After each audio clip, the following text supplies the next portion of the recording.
Sementara itu, petugas gabungan dari Pemkab Ngawi dan kepolisian melakukan pemangkasan dan pembersihan terhadap ranting pohon yang menutup rambu lalu lintas. Pembersihan ini agar pemudik dapat melihat jelas rambu-rambu lalu lintas yang telah terpasang. Petugas gabungan dari Dinas Lingkungan Hidup atau DLH, Dinas Perhubungan, Dinas Pekerjaan Umum dan Penataan Ruang atau DPUPR dan Satlantas Polres Ngawi melakukan pemangkasan pohon di sepanjang Jalan Raya Ngawi Solo, tepatnya di Desa Grudo, Kecamatan Ngawi. Pemangkasan ini dilakukan mengingat banyaknya ranting pohon di tepi jalan yang menutup rambu lalu lintas. Kepala Dinas Lingkungan Hidup atau DLH Ngawi, Muhammad Taufik Agus Susanto menjelaskan, pemangkasan pohon ini sebagai upaya peningkatan keselamatan bagi pengguna jalan. Selain itu juga agar rambu lalu lintas yang tertutup pohon dapat terlihat oleh pengguna jalan terlebih menjelang arus mudik Lebaran. Di bawaran Pak Bupati, Pak Sekda, kita melakukan pruning tanaman-tanaman di sepanjang jalan yang itu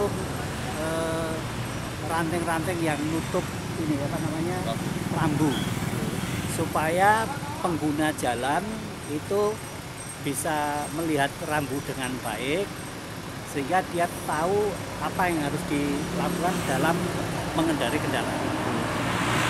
Nah, kita nggak bisa sendiri, maka kita bareng-bareng dengan Dinas Perhubungan, dengan Kepolisian, dengan BPBD, dengan PU dan Satpol PP juga, itu bareng-bareng dengan alat yang kita miliki untuk melakukan pruning pada tanaman-tanaman di kanan kiri jalan yang sekiranya mengganggu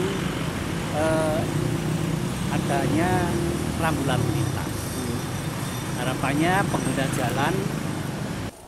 Sementara Kasat Lantas Polres Ngawi, AKP Muhammad Sapari menambahkan, dalam mempersiapkan arus mudik dan balik Lebaran tahun ini, pihaknya selain mulai mempersiapkan anggota, juga memantau setiap kelayakan fasilitas penunjang seperti rambu lalu lintas dan lainnya. Sehingga jika ada kekurangan dapat segera dikoordinasikan dengan pemerintah daerah.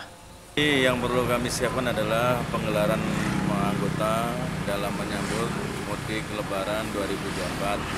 Yang kedua, kita koordinasi dengan rekan-rekan dari Disub terkait penambahan rambu-rambu khususnya yang ada di seputaran Kota Ngawi untuk mempermudah apabila ada pemudik yang dari luar kota memasuki Kota Ngawi, kemana tujuannya, kemana arahnya, dibantu dengan rambu-rambu yang terpasang di sepanjang jalan yang ada di Kota Ngawi.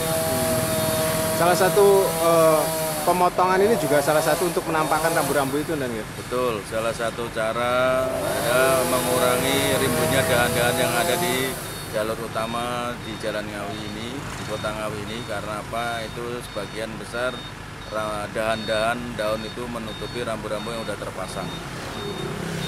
Pihak kepolisian juga memprediksi jika Ngawi yang merupakan wilayah perbatasan Jawa Timur dan Jawa Tengah ini akan terjadi peningkatan arus lalu lintas. Maka diperlukan penambahan rambu untuk memudahkan pemudik dari luar daerah yang akan melintas di Kabupaten Ngawi. Ita Wahyu, CTV, Ngawi.